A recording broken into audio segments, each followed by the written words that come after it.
अरे पगली, मायका भाभी से नहीं होता। सोनल की भाभी सोनल को 4 बार फोन कर चुकी थी, पर सोनल फोन ही नहीं रिसीव कर पा रही थी। बाद में जब सोनल किचन से बाहर आई तो देखा उसकी भाभी के 4 मिस कॉल है लगातार। यह देखकर वह घबरा गई, क्योंकि उसकी भाभी को पता होता है कि अगर सोनल 2 बार फोन नहीं उठाती है तो इसका मतलब यही है कि वह अपने काम में व्यस्त है और या फिर फोन से दूर है।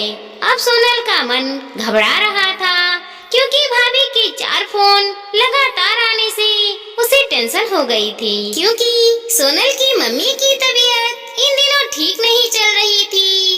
अभी 2 दिन पहले ही सोनल अपनी मम्मी से मायके में मिलकर आई थी। फिर भी सोनल ने हिम्मत करते हुए अपनी भाभी को फोन लगाया और फोन जैसे ही भाभी ने उठाया तो सोनल को रोते हुए कहा, दीदी मम्मी जी हमें छोड़कर चली गई हैं। रात को अच्छे से सोई थी, सुबह आपके भैया और मैंने खूब उठाने की कोशिश की पर वह नहीं उठी। तब हमने डॉक्टर साहब को बुलाया, फिर उन्होंने बताया कि मम्मी जी अब नहीं रही।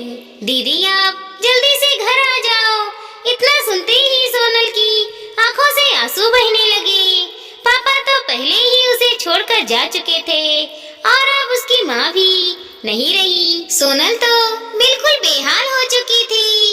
अब सोनल ने रोते रोते ये बात सक्षम उसके पति को बताई तो सक्षम ने उसे संभाला और उसे जल्दी से कार में बिठाकर मायके ले गया। सोनल जैसे ही अपने घर पहुंची तो अपनी माँ के शरीर को देखकर उससे लिपट गई और खूब रोई। आखिर में सक्षम ने उसे किसी तरह समझाया और माँ का अंतिम संस्कार किया।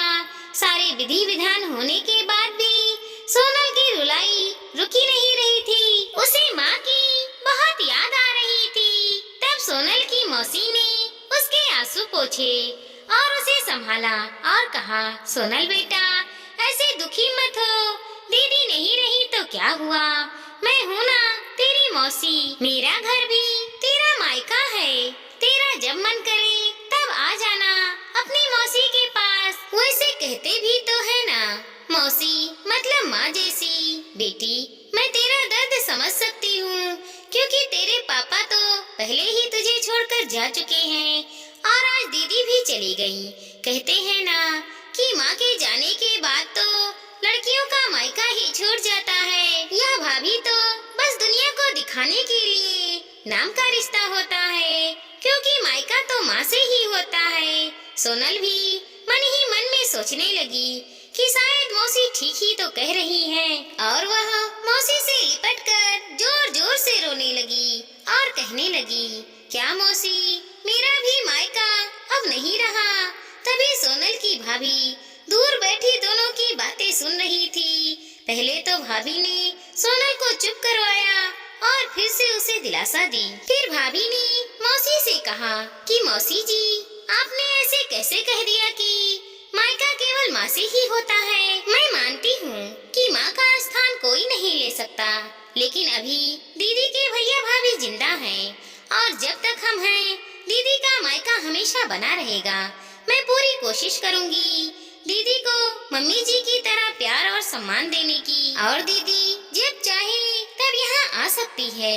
यह घर कल भी उनका था और आज भी है और कल भी रहेगा।